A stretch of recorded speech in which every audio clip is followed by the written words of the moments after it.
Hello दोस्तों, आज की क्लास में आप सभी का स्वागत है। आज हम क्लास 10th के पहले लेसन एनसीईआरटी के पहले लेसन जो केमिस्ट्री से संबंधित है उसको समझने की कोशिश करेंगे। मैं इसमें कोशिश करूँगा कि केमिस्ट्री को व्यवहारिक जीवन से जोड़ दूँ ताकि आपको समझने में भी और पेपर के समय जब आपको वो टेंशन होगी तब भी आप चीज़ों को याद रख सकें। चलिए शुरू करते हैं। तो जो केमिस्ट्री का पहला लेसन है वो रासायनिक अभिक्रियाओं से संबंधित है। इसमें हम पढ़ेंगे कि रासायनिक अभिक्रिया क्या होती हैं, समीकरण क्या होती हैं और उन्हें कैसे संतुलित करना है और उनके प्रकार क्या होते हैं, हम ये सारी चीज़ समझने की कोशिश करेंगे। मैं लेसन की शुरुआत भी व्यवहारिक जीवन में रासायनिक अभिक्रियाओं को लेकर ही करूँगा। एनसीईआरटी में शायद ये पहला टॉपिक भी है। चलिए शुरू करते हैं। अगर हम व्यवहारिक जीवन में देखें तो हम सांस लेते हैं। अगर हमने थोड़ा भी बायो पढ़ा है या सुना है तो हम जानते हैं कि हम ऑक्सीजन लेते हैं और कार्बन डाइऑक्साइड छोड़ते हैं। तो अगर हम ये सोचें कि हम ऑक्सीजन लेते हैं और कार्बन डाइऑक्साइड बाहर छोड़ते हैं तो ऑक्सीजन में केवल O होता है और जो कार्बन डाइऑक्साइड में C एक्स्ट्रा आ गया, तो कैसे हुआ होगा? तो सिंपल सा लॉजिक लगा सकते हैं कि कोई ना कोई अभिक्रिया ज़रूर हुई होगी जिसके कारण ऑक्सीजन कार्बन डाइऑक्साइड में बदल गई। इसी प्रकार जो ये अभिक्रिया हुई इसे भी हम रासायनिक अभिक्रिया कह सकते हैं। इसे ही रासायनिक अभिक्रिया कहते हैं। अब बात आती है कि भाई कहाँ कहीं पर कोई चीज़ बदल रही है या फिर हम कहाँ जाने कि यहाँ पर रासायनिक अभिक्रिया हो रही है या नहीं हो रही है, उसका क्या उसकी कोई विशेषता है या फिर ऐसे ही कहीं पर भी रासायनिक अभिक्रिया हो जाती है। तो कहीं पर भी रासायनिक अभिक्रिया हो रही है या नहीं हो रही, इसके जानने के 4 पॉइंट हैं। अगर वो हम समझ जाएँ तो हम अनुमान लगा सकते हैं कि यहाँ पर रासायनिक अभिक्रिया हो रही है या फिर नहीं हो रही है। तो सबसे पहला पॉइंट है कि अगर किसी स्थान विशेष में कोई वस्तु रखी हो, उसकी अवस्था में परिवर्तन हो रहा है। अवस्था परिवर्तन क्या होता है? अवस्था परिवर्तन मतलब है कि कोई जैसे कि हम बर्फ़ को पानी को अगर फ्रिज में रखें तो वो बर्फ़ बन जाती है और उसे पुनः ठंडा करें तो पानी बदल जाती है। तो हुआ क्या, ठोस से द्रव में बदला और उसे बहुत गर्म कर दें तो वो गैस में बदल जाता है, तो इसे कहते हैं अवस्था में परिवर्तन। तो रासायनिक अभिक्रिया कहाँ पर होगी? जहाँ पर एक अवस्था से कोई चीज़ दूसरी अवस्था में बदल रही हो। जैसे कि हमने दूध लिया, दूध को गर्म किया तो उसमें थोड़ा खट्टे पदार्थ डालें तो दही बन जाता है। तो इसका मतलब क्या हुआ, दूध से दही बना तो इसमें कोई रासायनिक अभिक्रिया हुई या नहीं हुई? तो ऐसी इसमें अवस्था में परिवर्तन हुआ कि नहीं हुआ? तो ऐसी स्थानों पर हम क्या कहेंगे, ये किस कारण हुआ? ये इस कारण हुआ क्योंकि वहाँ पर रासायनिक अभिक्रिया हुई है। इसी प्रकार दूसरा दूसरी विशेषता हम कैसे जानें कि भाई रासायनिक अभिक्रिया हुई है? दूसरा मेथड है कि हम उस स्थान पर देखें जो वस्तु रखी हुई है या जिन वस्तुओं को हमने शुरुआत में लिया, क्या वो लास्ट में भी या कुछ समय बाद ही वैसी बनी हुई है या फिर उनके रंग में कोई परिवर्तन हो गया है। जैसे कि हम एक कुछ उदाहरण ले सकते हैं व्यवहारिक जीवन से। जैसे कि हमने अगर नई दीवार को पेंट किया है और हमने अगर उसको वाइट पेंट किया है तो कुछ समय बाद देखते हैं हम कि उस पे अनेक दाग आ जाते हैं या फिर उसकी सतह पीली पड़ने लगती है। तो उसका रंग परिवर्तन हुआ कि नहीं हुआ? कारण क्या हुआ? वहाँ पर कुछ गैसें आपस में मिली होंगी और रासायनिक अभिक्रिया हुई होगी जिसके कारण उसके रंग में परिवर्तन हो गया। तो वहाँ पर भी हम कहेंगे क्या हुआ? रासायनिक अभिक्रिया हुई।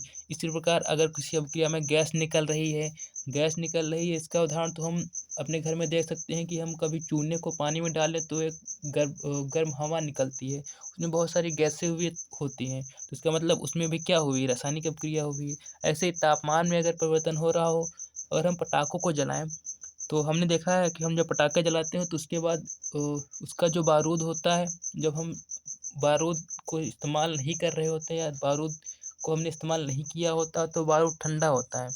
लेकिन जब वो जल चुका होता है, राख में बदल चुका होता है, तो हम देखते हैं कि उसका उसकी राख उतनी ठंडी नहीं होती जितना वो शुरू में थी। तो उसमें क्या हुआ? तापमान में परिवर्तन हुआ कि नहीं हुआ? इससे मतलब इसका मतलब क्या हुआ? इसका मतलब ये हुआ कि वहाँ पर क्या हुई है? रासायनिक अभिक्रिया हुई है। अब जो रासायनिक अभिक्रिया होती है, ठीक, उसे दिखाने के लिए क्या कुछ सिंबल्स यूज़ किए जाते हैं, कुछ प्रतीक यूज़ किए जाते हैं। उन प्रतीकों को एक निश्चित व्यवस्था में स्थापित किया जाता है, निश्चित अवस्था में रखा जाता है। तो जो जिस निश्चित अवस्था में रखा जाता है उसी को कहते हैं रासायनिक समीकरण। ठीक, उदाहरण के लिए अगर हम देखें, अगर हम मैग्नीशियम और ऑक्सीजन की आपस में क्रिया कराएं तो मैग्नीशियम ऑक्साइड बनता है। प्रतीकों के माध्यम से अगर दिखाएं तो मैग्नीशियम को Mg से दिखाते हैं, ऑक्सीजन को O2 से, और जो मैग्नीशियम ऑक्साइड है उसे MgO से। अब दूसरी चीज़, एक बेसिक क्वेश्चन कभी कभी ये पूछ लिया जाता है कि भाई अभिकारक क्या होते हैं और उत्पाद क्या होते हैं। तो आप चित्र सही देखकर, अभिक्रिया को देखकर ही बता सकते हैं क्या, भाई जो अभिक्रिया में भाग ले रहे हैं वो अभिकारक हो गया और जो बन के तैयार हुआ वो क्या है, उत्पाद है। ठीक, तो अभिकारक, अभिकारक और उत्पाद में क्या अंतर है, भाई जो अभिक्रिया में भाग ले रहे हैं वो अभिकारक हो, जो अभिकारक के मिलने से पदार्थ नया बन रहा है वो आपका उत्पाद है। जैसे इसमें मैग्नीशियम ऑक्सीजन अभिकारक है और मैग्नीशियम ऑक्साइड उत्पाद। अब अगली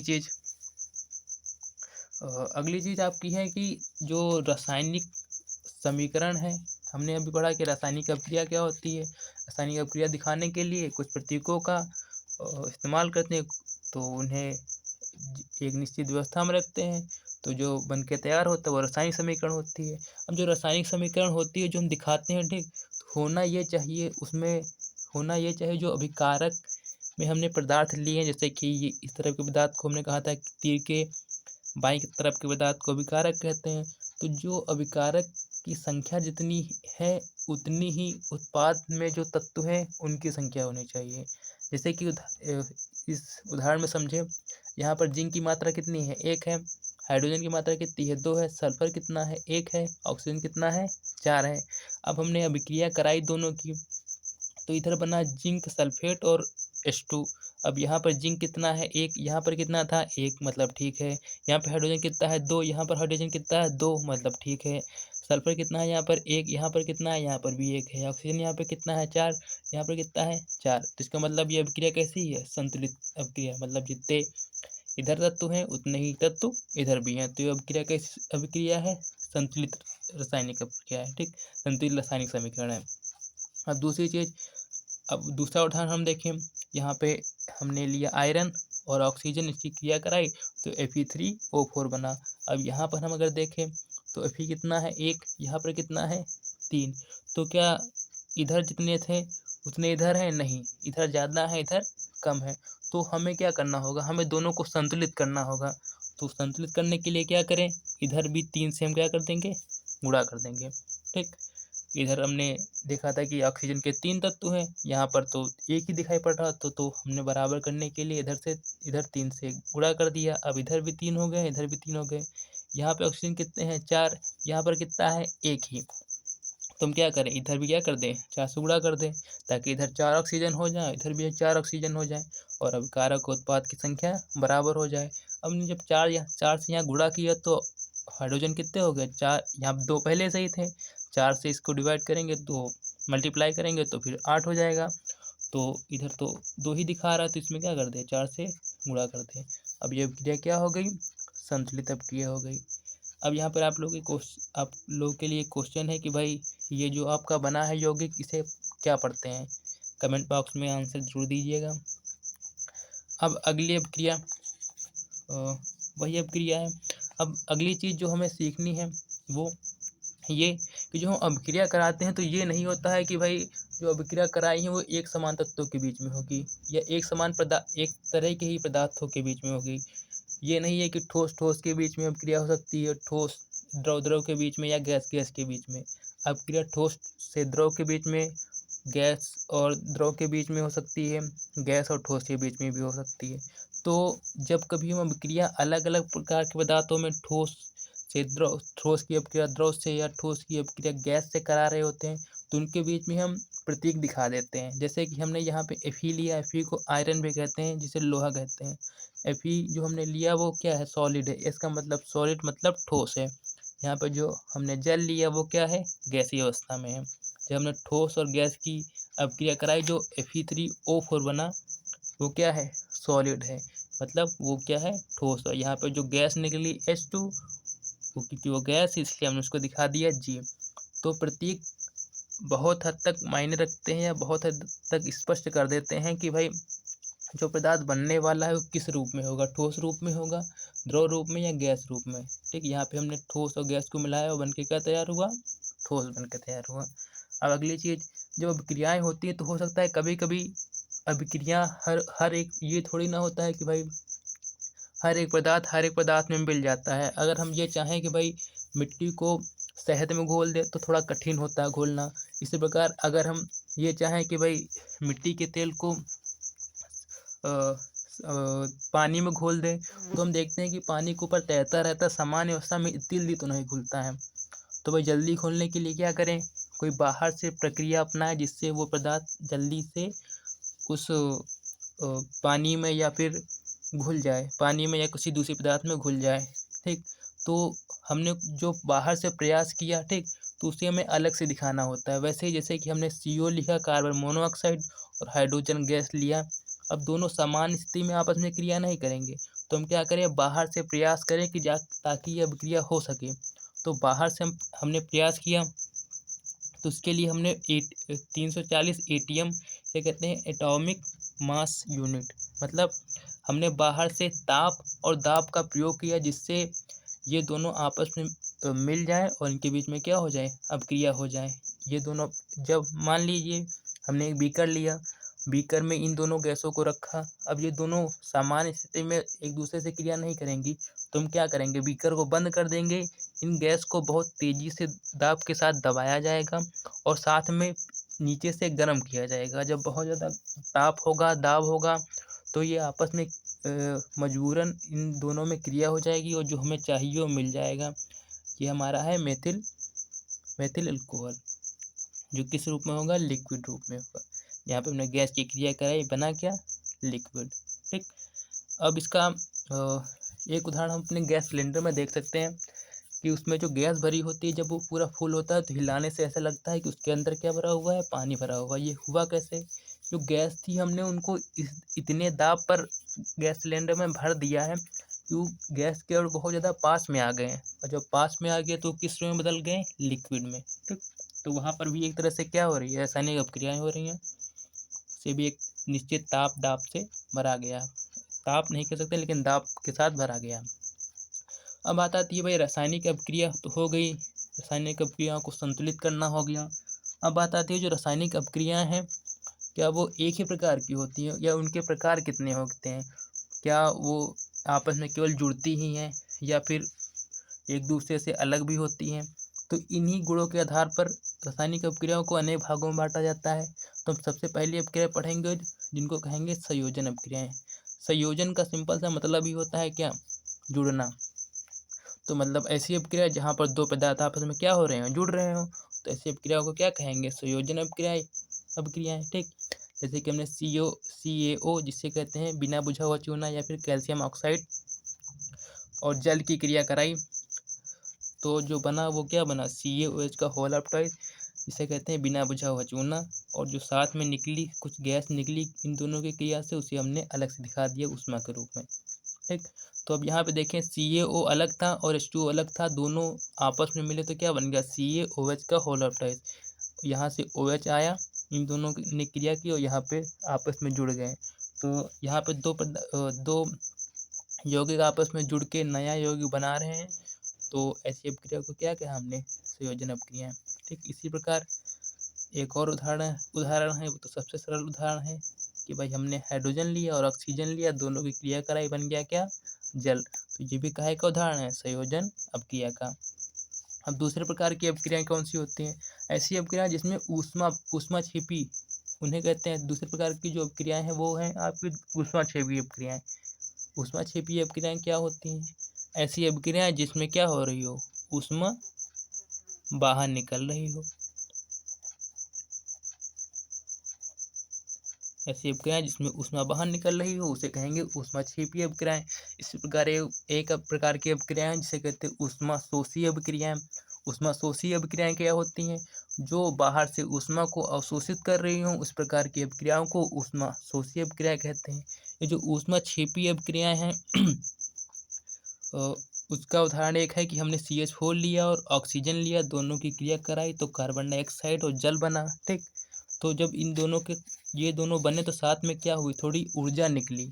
तो ऐसी अपक्रिया को कहेंगे आपकी ऊष्माक्षेपीय अपक्रिया, जिसमें भाई अपक्रिया होने के बाद क्या निकलती है, ऊर्जा निकले, वो आपकी ऊष्माक्षेपीय अपक्रियाएं हैं। इसी प्रकार अगले प्रकार की अपक्रियाएं हैं आपकी वियोजन अपक्रियाएं।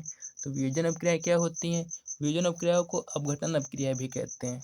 अब वियोजन का सिंपल सा मतलब होता है टूटना। तो इसका मतलब क्या हो रहा होगा भाई, अभिक्रिया में जो भी कारक है वो दो या दो से अधिक पदार्थों में टूट रहा होगा, तो ऐसी अपक्रिया को कहेंगे वियोजन अपक्रियाएं। उदाहरण है कैल्शियम कार्बोनेट, जो कि सॉलिड रूप में था, गर्म किया गया तो टूट गया, CaO प्लस CO2 में। नाम हम जानते ही हैं।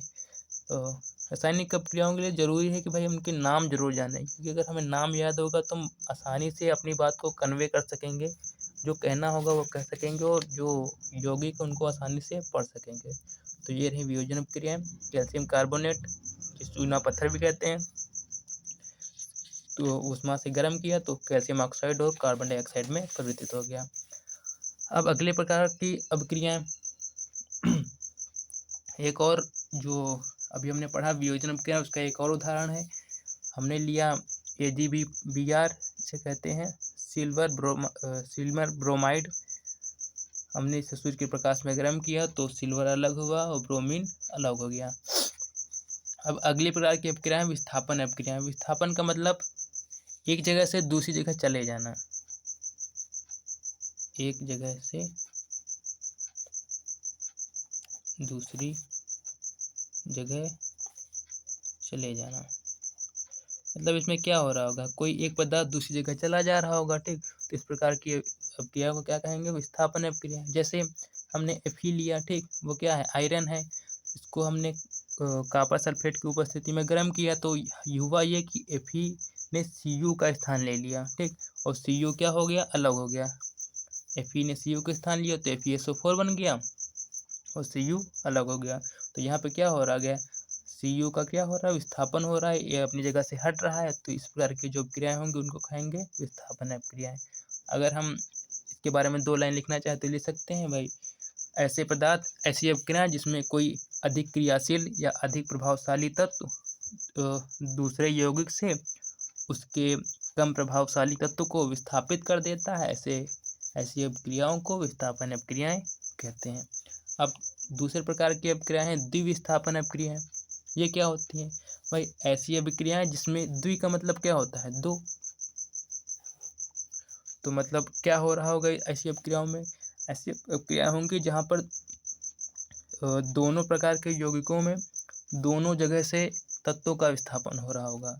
जैसे कि हम इस अपक्रिया में देख सकते हैं कि सोडियम है, हमने सोडियम सल्फेट की क्रिया बेरिलियम क्लोराइड से हमने कराई, बेरियम क्लोराइड से।